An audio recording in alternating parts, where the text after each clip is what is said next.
Google, Twitter और Instagram को hack करके इनकी वेबसाइट पर 10,000 से ज्यादा संगीन मसाइल की निशानदही करने वाले लाहौर के शाहमीर आमिर पाकिस्तान के यंगेस्ट एथिकल हैकर होने का एजाज रखते हैं।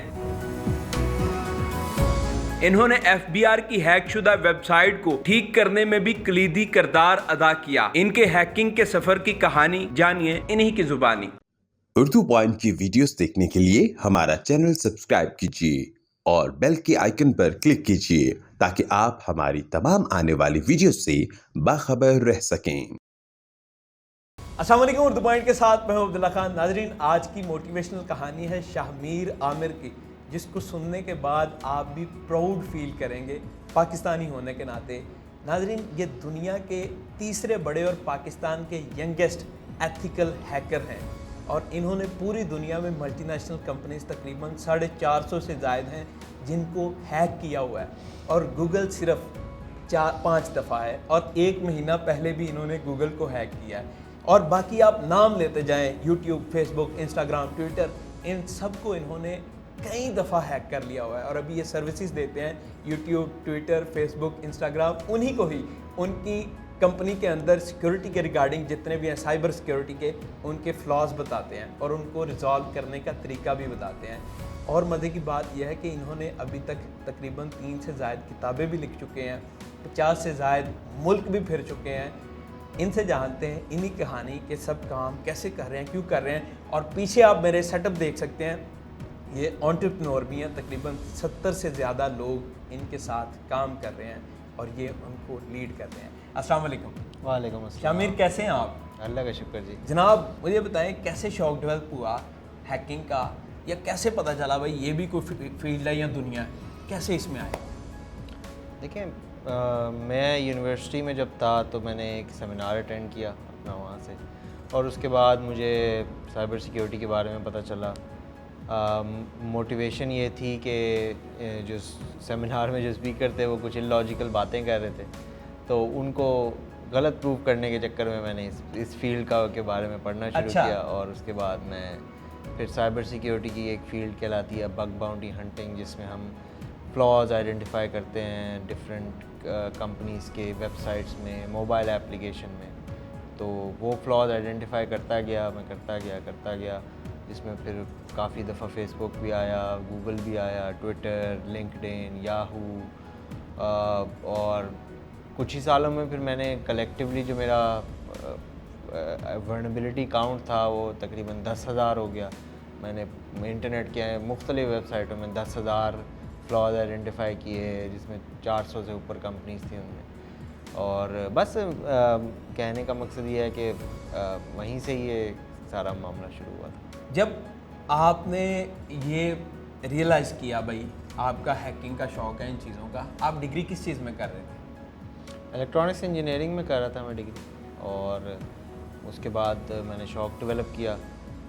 शौक़ का कोई मूल नहीं होता, तो बस वहीं से ही काम सारा स्टार्ट हुआ। फिर मैंने जब सब कुछ सीखना, मैं एक बहुत बड़ा एडवोकेट हूँ तालीम का, कि अगर इंसान जितना मर्ज़ी स्किल हासिल कर ले उसको तालीम हासिल करनी चाहिए, क्योंकि उससे शऊर आता है। तो हाँ कि मुझे ख्वाह कि मैंने सब सीखा हुआ था, लेकिन मैंने फिर भी इसमें साइबर सिक्योरिटी में डिग्री की, सर्टिफिकेशंस की। अच्छा। मेरे पास 15 सर्टिफिकेशन हैं साइबर सिक्योरिटी में, और मैं मास्टर्स किया हुआ इसमें मैंने। और PhD कंटिन्यू है? हाँ, PhD मेरी चल रही है। क्या बात, सारी चीज़ों का लिथल कम्बिनेशन है। घर वाले क्या बनाना चाहते थे आपको? घर वाले मुझे चार्टर्ड अकाउंटेंट बनाना चाहते थे, बहुत पहले की बात है। तब जाहिर है मेरे वालिद साहब को भी इस फील्ड का नहीं पता था, मुझे भी नहीं पता था। तो शुरू की बात है, तो वो डिस्कवर हुआ कि भाई आप एथिकल हैकर बनेंगे। हाँ जी। और दुनिया के तीसरे बड़े। हाँ, ये किस उम्र में हुआ? कोई इतना पुरानी बात नहीं है, 4-5 साल पुरानी बात है। 21 साल की उम्र थी आपकी? 22 तकरीबन। 21-22 साल। और ये यंगेस्ट पाकिस्तानी, अभी तो बेशुमार एथिकल हैकर्स होंगे, लेकिन ये दुनिया के तीसरे बड़े। बताएं, अभी तक आपने जिन जिन कंपनीज को हैक किया, गूगल लास्ट टाइम कब हैक किया था आपने? गूगल में मैंने अभी रिसेंटली 1 महीना पहले एक फ्लॉ रिपोर्ट किया था। पहले ये था कि मैं पब्लिसाइज बहुत करता था अपनी फाइंडिंग्स को, अब मैं पब्लिसाइज नहीं करता। छुपे रुस्तम हो गए, छुप छुपीते काम करते हैं। हाँ, वह मैं 1 महीना पहले की बात है, मैंने उसके अंदर सर्वर साइड रिक्वेस्ट फॉर्जरी का एक फ्लॉ आइडेंटिफाई करके उन्हें रिपोर्ट किया था, जिसमें उन्होंने मुझे एक्नॉलेज किया था और एक रिवॉर्ड दिया था। अभी तक कितने मुल्कों में आप जा चुके हैं इस काम के हवाले से? देखिए, कलेक्टिवली मैं 50 से ज़ायद कॉन्फ्रेंसेस कर चुका हूँ और तकरीबन 30 से मुल्क जा चुका हूँ। मल्टीपल मिडल ईस्ट है, जिसमें अफ्रीका है, जिसमें ईस्टर्न यूरोप है और इस तरह के ममालिक वो बुलाते हैं कॉन्फ्रेंसेस के लिए तो चले जाते हैं।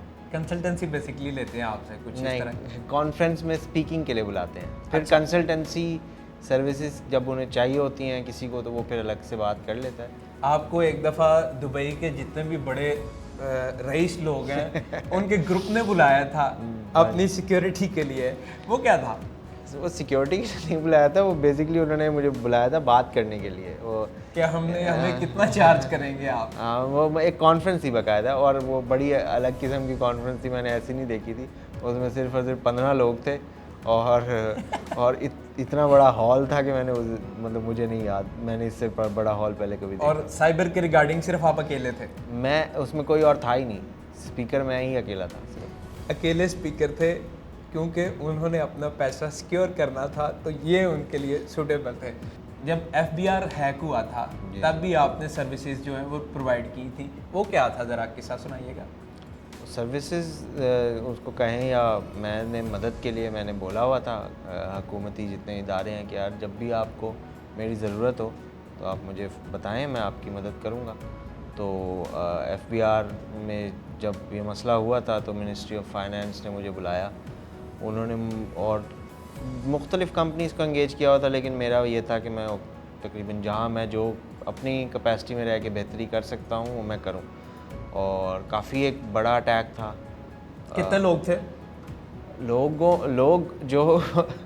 लोग तो काफ़ी ज़्यादा थे दूसरी तरफ, लेकिन अटैक की कैपेसिटी बहुत बड़ी थी ना, क्योंकि पूरा FBR डाउन हो गया था इन इटसेल्फ। पूरा FBR federal board of revenue down हो गया था, इन्हें वो नहीं काम कर रहा था। कितनी देर में आपने उसको रिकवर कर लिया? मैं अकेला नहीं था रिकवर करने के लिए। सबसे पहली बात, मैं एक हेल्पर था, कंपनीज एंगेज थी, लेकिन मैंने उनसे मेरा कोई मुआवजा नहीं था। तो हमारे जो उस टाइम ऑनरेबल मिनिस्टर थे शौकत तरीन साहब, उन्होंने कहा कि यार तुम रहो यहाँ पे, हमें देखो, बताओ, ओवरसी करो। तो बस उनकी बड़प्पन था, उनकी काइंडनेस थी। तो काफ़ी टाइम लगा, हफ्ता लगा था, लेकिन और बहुत मुश्किल भी था, बड़ा सिवियर अटैक था वो, बहुत सिवियर अटैक। उसका क्या नुकसान हो सकता था पाकिस्तान को अगर वो कामयाब हो जाते इस अटैक में? देखें, आपका FBR federal board of revenue, जो मुल्क का इंटरनल एक्सटर्नल जो रेवेन्यू है, जो पैसा हम कमाते हैं, उसके सिस्टम जो ऑनलाइन है, जिसमें टैक्सेशन आती है, जिसके अंदर रेवेन्यू काउंट आता है, लैंड रिकॉर्ड्स आते हैं, वो सब नहीं थे, वो नॉन एग्जिस्टेंट थे, वो बंद हो गए थे, लोग एक्सेस नहीं कर पा रहे थे। तो नाज़रीन, यहाँ से अंदाज़ा लगाएं कि इन्होंने क्या वो अचीव किया और पाकिस्तान के लिए सर्विसेज प्रोवाइड की। जब ये सारी बातें आपके वालिद साहब को पता चलती हैं तो वो क्या महसूस करते हैं, फैमिली स्पेशली? मेरे वालिद साहब बहुत सपोर्टिव हैं, वो तो कहते हैं मैं तुम्हारा फ़ैन हूँ। उन्होंने मेरे ऊपर एक नज़म भी लिखी है। याद है आपको? नहीं, मुझे नहीं याद, वो शायर हैं। अच्छा। लेकिन मेरे वालिद साहब बहुत सपोर्टिव हैं, बहुत अच्छे हैं। मुझे नहीं लगता कि शायद ही कोई ऐसा वालिद हो, लोगों के वालिदैन अच्छे होते हैं जो इतना ब्लाइंड सपोर्ट करे। उन्होंने मुझे, जैसे ही उन्हें मेरी फील्ड का पता चला, उन्होंने उसके बाद कभी मुझे किसी भी काम से नहीं रोका। उन्होंने कहा तुम्हें जो सही लगता है तुम वो करो, मैं तुम्हारे साथ हूँ। और बहुत सारी मैंने गलत डिसीजन भी लिए अपने करियर में, तो लेकिन वो साथ हैं। फैमिली में कितने लोग हैं?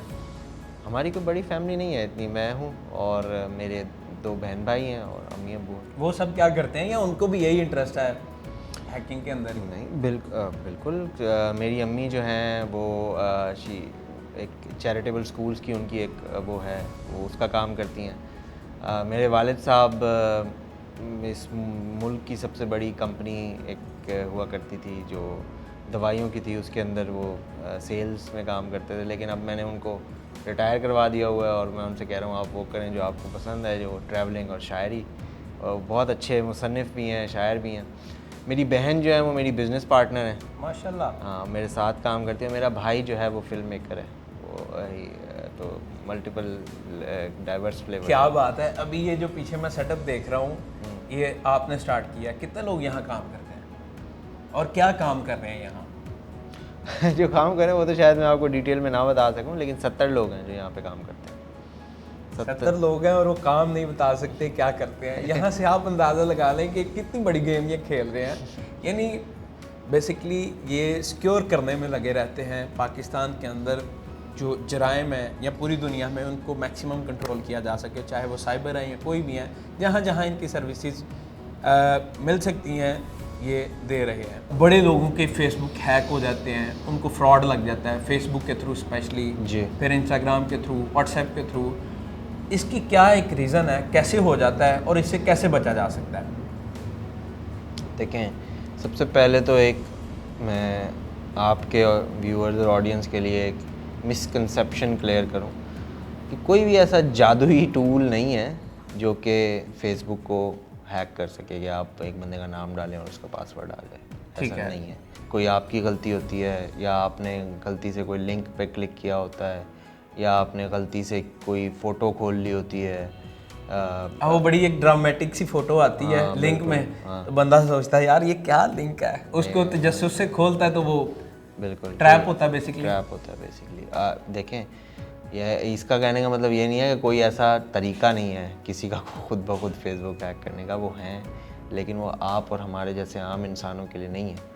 वो फॉरेन डिग्निटरीज, डिप्लोमेट्स, हमारे जो मुल्क के मिनिस्टर्स हैं उनके लिए इस्तेमाल किए जाते हैं। आपका और हमारा जो फेसबुक और व्हाट्सएप और ये सब अकाउंट्स हैक होते हैं, इसमें हमारी अपनी गलती होती है। हम किसी को कोई कोड बता देते हैं, हम किसी लिंक पे क्लिक कर देते हैं, तो इस वजह से मामला